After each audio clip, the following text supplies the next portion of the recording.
A millionaire asked his black maid's 12-year-old daughter to play the piano for fun, but she was a musical prodigy.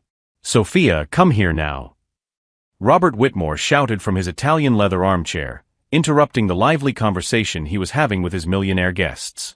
The 12-year-old girl was helping her mother Carmen serve canapés in the luxurious living room of their Beverly Hills mansion. The girl approached timidly, her hands still wet from washing dishes in the kitchen. Around her, 6 men in suits and their wives covered in jewelry watched her with that look she knew so well, a mixture of curiosity and disdain. "My friends are bored," Robert declared with a cruel smile, gesturing toward the Steinway grand piano that dominated the corner of the room. "How about entertaining us a little? I understand your mother said you play the piano." Victoria Whitmore, the millionaire's 16-year-old daughter, giggled maliciously from the sofa. "Daddy, she can barely read. How is she going to play the piano?" The guests chuckled, approving the joke. Sophia felt the heat rise to her neck, but she maintained the upright posture her mother had always taught her. Carmen appeared at the kitchen door, her face tense with worry, but she didn't dare intervene. She knew very well where her place was in that house. "Come on, girl," Robert insisted, clapping his hands impatiently. "Play something simple. Maybe Happy Birthday. My friends will love to see how hard you try." What those millionaires didn't know was that Sophia had woken up at 5 every morning for the past 8 years to practice on the piano in the abandoned church 6 blocks away, where Father Martinez let her in before work. Her small, calloused hands weren't just from helping her mother clean. Sophia walked slowly to the piano, her worn sneakers making noise on the immaculate marble. She sat down on the padded bench and adjusted the height, ignoring the condescending whispers behind her. Robert crossed his arms, already anticipating the cheap entertainment he would get from the girl's failure. Victoria recorded everything on her cell phone, eager to post it on social media later. For a moment, Sophia hesitated with her hands on the keys. Then something changed in her eyes, a silent determination that only exists in those who carry secrets too powerful to be revealed before the right time. If you've ever witnessed the exact moment when someone who has been underestimated is about to silence all their critics, then you know that the silence before the storm always carries a special energy. Don't forget to subscribe to the channel to find out how a 12-year-old girl turned humiliation into something those millionaires would never forget. The keys of the Steinway gleamed under the light of the crystal chandelier as Sophia adjusted her posture on the bench. Robert Whitmore picked up his $1,000 glass of red wine and leaned back in his armchair, clearly enjoying what he considered a domestic charity spectacle. "Everyone silence," Robert announced theatrically to his guests. "Let's see if the taxes I pay for these public schools were worth anything." The laughter that followed echoed through the room like the sound of crystal shattering. Victoria pointed her cell phone at Sophia, already imagining the likes she would get on Instagram with a video of the little maid trying to play the piano. At her side, Margaret Steinberg, wife of an oil tycoon, whispered loudly enough for everyone to hear, "Poor thing, she probably can't even read the notes properly." Carmen watched everything from the kitchen door, her hands trembling as she held the empty tray. She knew exactly what her daughter was capable of, but she also knew the price they would both pay if Sophia revealed her true talent. In that house, they were invisible by necessity, not by choice. What those millionaires didn't know was that Sophia had grown up listening to her mother cry softly in the bathroom after particularly humiliating days. Carmen had been a classical pianist in Colombia before emigrating to the United States, where her degrees weren't worth the paper they were printed on and her talented hands were relegated to scrubbing toilets for people who would never play a single note. "Come on, honey," Robert encouraged with false kindness. "Play something we know. How about Twinkle, Twinkle, Little Star? I'm sure you can do that." Charles Morrison, owner of a chain of hotels, laughed so hard he almost knocked over his $300 whiskey. "Robert, you're terrible. The girl probably doesn't even know where the black and white keys are." It was then that Sophia looked up for the first time since she had sat down at the piano. Her gaze slowly swept across every face in the room, Robert with his condescending smile, Victoria with her cell phone still recording, the guests with their expressions of cruel amusement. For a moment, something flashed across her eyes that made the atmosphere grow slightly more tense, like the air before a storm. "May I choose the song?" Sophia asked, her voice soft but surprisingly firm. "Of course, dear," Robert replied, gesturing magnanimously. "Play whatever you can. We're here to have fun, not to judge."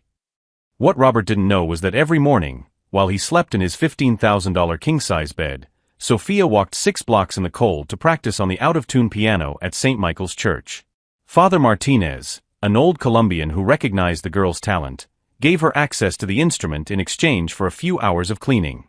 He also didn't know that Carmen spent her only $15 a month on used sheet music that she bought from a street vendor, hiding them in the back of her closet as if they were stolen treasures. Or that Sophia practiced piano silently at the kitchen table every night after they finished dinner, her hands moving over imaginary wood as she listened to recordings on the broken cell phone Carmen had found in the trash and repaired. Victoria laughed again, bringing the phone closer. "Dad, this is going to go viral on TikTok. A maid trying to play our $200,000 Steinway." $250,000, Robert corrected proudly. "But who's counting, right?" As the guests continued their cruel jokes, Carmen closed her eyes at the kitchen door. She knew her daughter was about to make a decision that would change their lives forever. Sophia could play something simple, remain invisible, and preserve their jobs, or... Sophia took a deep breath, her hands positioning themselves on the keys with a precision that did not go unnoticed by Carmen. It was the same posture she herself had taught years ago, when she still believed that talent was enough to open doors in this country. "I hope you like Chopin," Sophia said calmly, her fingers finally touching the first keys. The silence that followed was not the polite silence of expectation. It was the absolute silence of people who had just realized they had catastrophically underestimated something, but didn't yet know exactly what. And in Sophia's eyes, for the first time that night, there was a sparkle that made even Robert Whitmore shift uncomfortably in his Italian leather armchair. The first notes of Chopin came out of the Steinway with a delicacy that made Robert frown.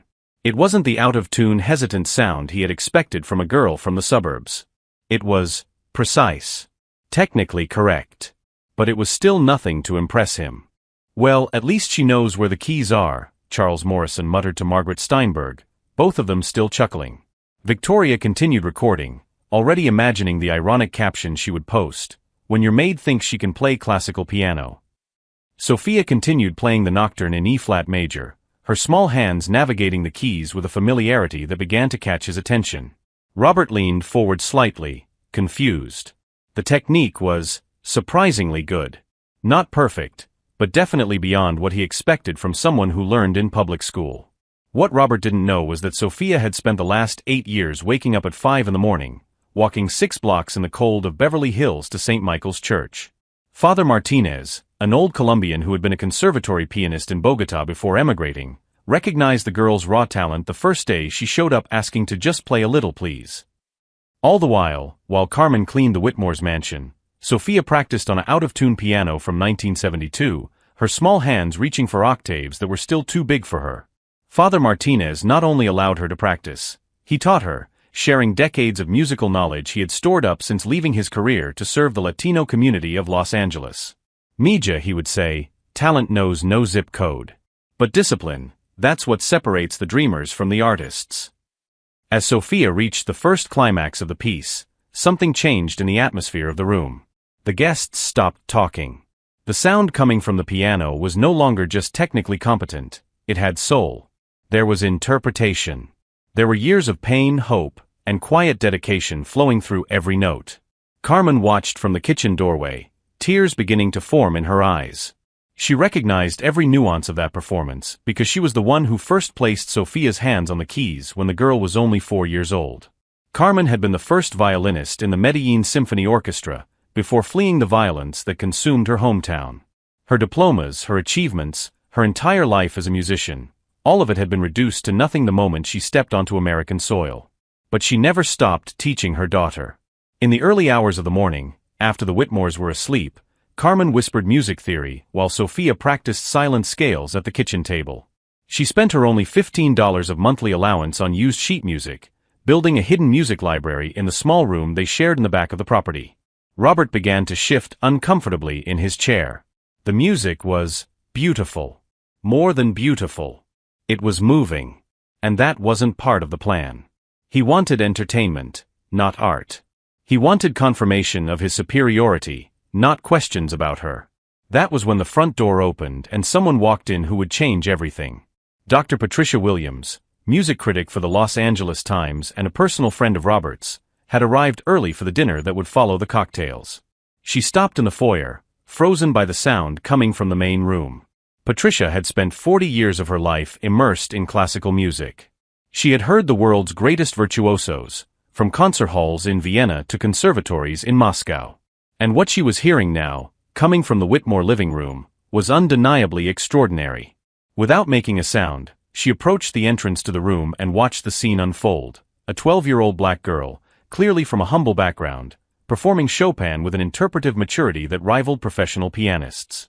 Her hands, too small for some of the broader chords, found creative solutions that did not compromise the musical integrity of the piece.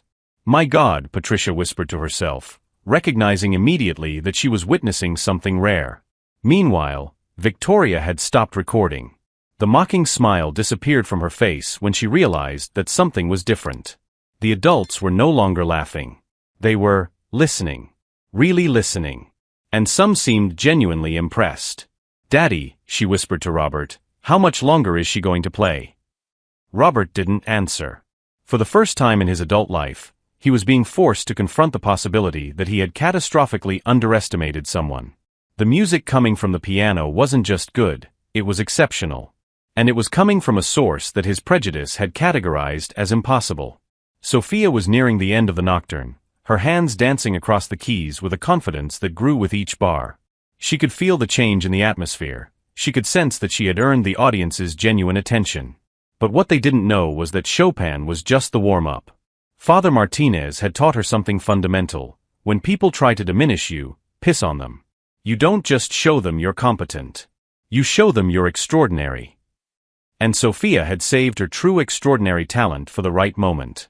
Because after Chopin, she planned to play her own composition, a piece she had created inspired by the tears she saw her mother shed every night, the humiliations they endured daily, and the stubborn hope that refused to die despite everything. When the last notes of the nocturne echoed through the room and silence fell, Sophia took a deep breath and looked directly at Robert Whitmore. His eyes no longer carried the shyness of the girl who had been volunteered to play. They carried the quiet determination of someone who is about to rewrite all the rules of the game. "That was the easy part," Sophia said calmly, adjusting her posture on the bench.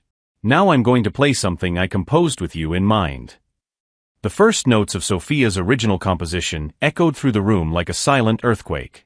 It wasn't Chopin. It wasn't anything those millionaires had ever heard before. It was something completely new, born of pain, humiliation, and the stubborn hope of a girl who had spent years being invisible.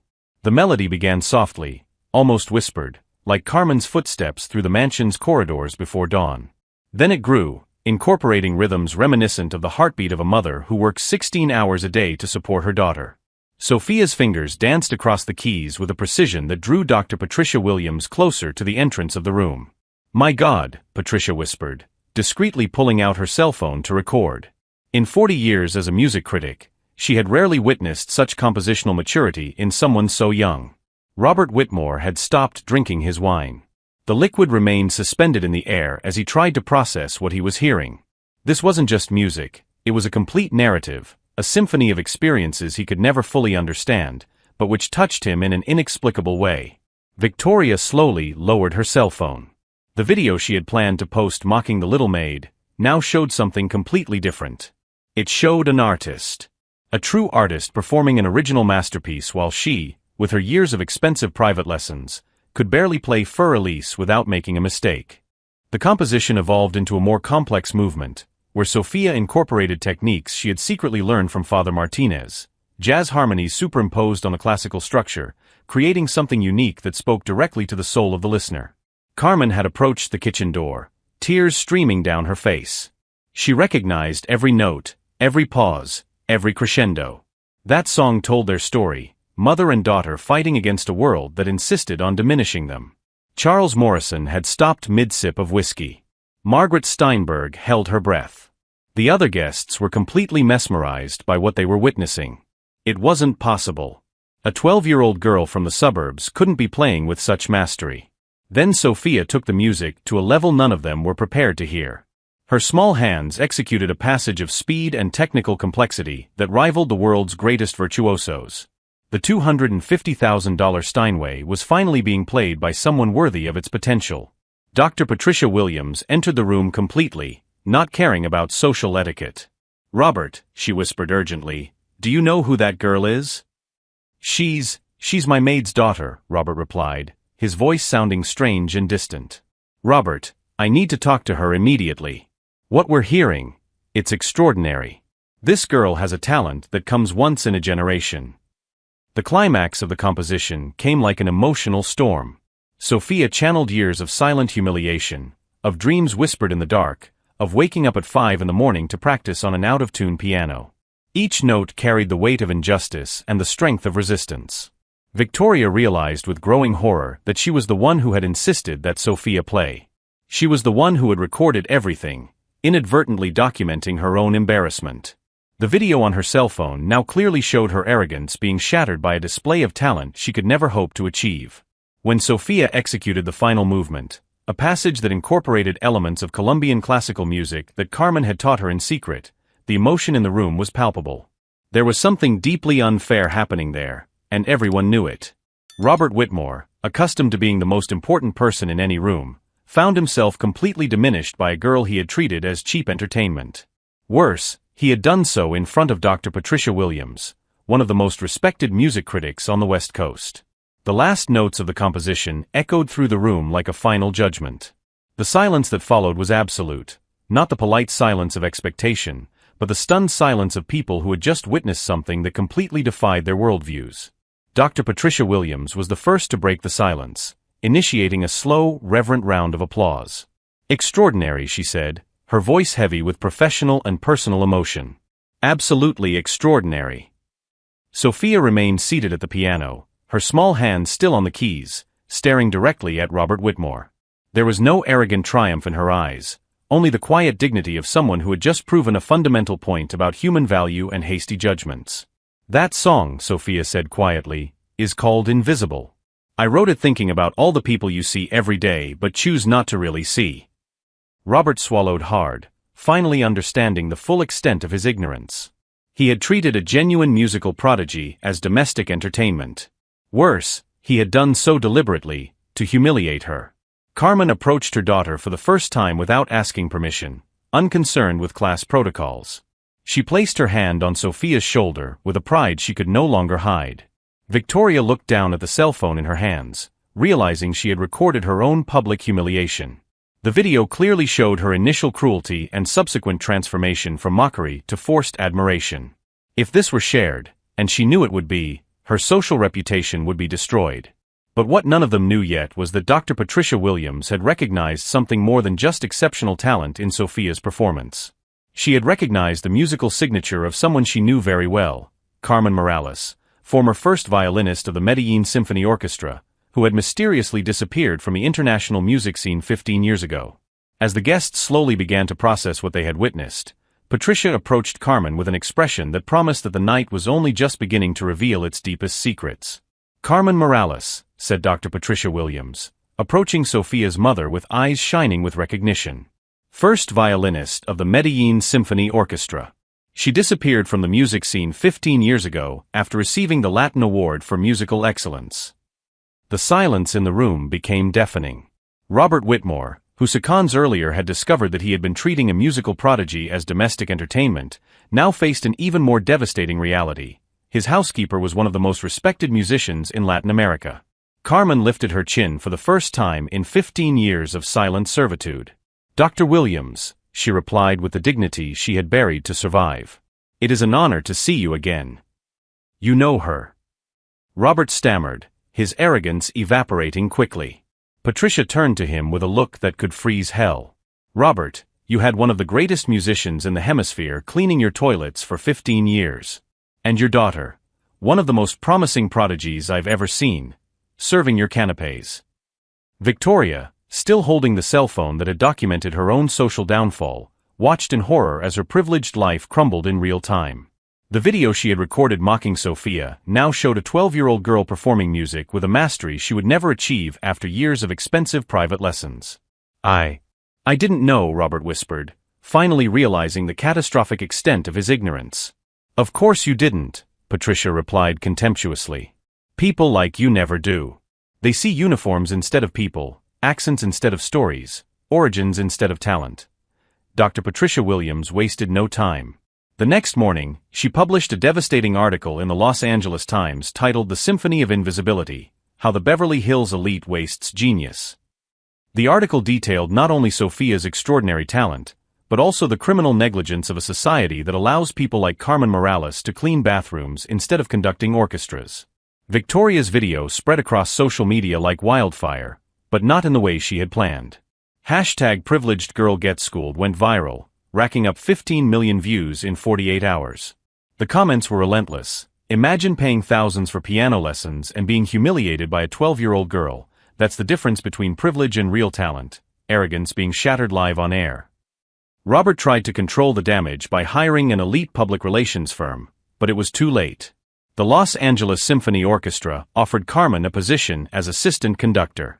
The Curtis Institute of Music offered Sophia a full scholarship, including room and board. 3 record labels fought for the rights to record the composition Invisible. Victoria, unable to cope with the public humiliation, was admitted to a rehabilitation clinic for nervous exhaustion, the elite's euphemism for mental breakdown caused by shame. His high society friends quickly abandoned him, fearing association with the scandal. Her social media accounts, once filled with praise and envy, were now bombarded with comments about her prejudice and arrogance. Robert lost $3 million contracts when his business partners distanced themselves from the man who had a musical genius cleaning his house. His reputation in Beverly Hills was ruined. Ironically, the man who had treated Sophia like cheap entertainment turned out to be the real clown in the situation. 6 months later, Sophia made her debut at Walt Disney Concert Hall, performing her composition Invisible with the Los Angeles Philharmonic, conducted by her mother Carmen, who had triumphantly resumed her musical career. The performance was broadcast nationally and raised $2 million for a music scholarship fund for underprivileged children. In the audience, Robert Whitmore watched from one of the cheapest seats, all he could afford after his financial empire began to crumble. He had tried to sue Patricia Williams for defamation, but found that every word of her article was legally sound. At his side, his wife served him divorce papers, tired of being married to the national symbol of blind privilege and arrogance. Meanwhile, Carmen and Sophia now lived in a comfortable home in Pasadena, far from the Beverly Hills mansions where they had been invisible for so long. Sophia practiced daily on the Steinway they had bought, not stolen or borrowed, but legitimately purchased with the money from her first recording contract. During the performance at Disney Concert Hall, when Sophia played the final movement of Invisible, she glanced briefly at the audience and met Robert's eyes. There was no anger there, just the quiet dignity of someone who had turned humiliation into triumph. The lesson was crystal clear. Robert had tried to use Sophia as cheap entertainment to impress his rich friends. Instead, she used her own talent to show the whole world who really deserved to be invisible. True justice was not destroying Robert Whitmore, it was building something magnificent that he could never understand or achieve. While he languished in the social irrelevance he had tried to impose on others, Sophia and Carmen built a musical legacy that would inspire generations. Today, 5 years later, Sophia is considered one of the most promising young composers in the United States. Carmen runs the Los Angeles Youth Orchestra, providing free musical opportunities to children from underserved communities. Victoria still lives in seclusion, her social media career permanently destroyed by the video she recorded herself. And Robert? Well, he finally learned the true meaning of the word invisible. It's not about being ignored, but about being irrelevant. The difference is that Sophia chose her invisibility as a strategy. He earned his as a consequence. If this story touched your heart and showed you that real talent knows no zip code or skin color, subscribe to the channel for more stories that prove that underestimating the right people can be the most expensive mistake you ever make.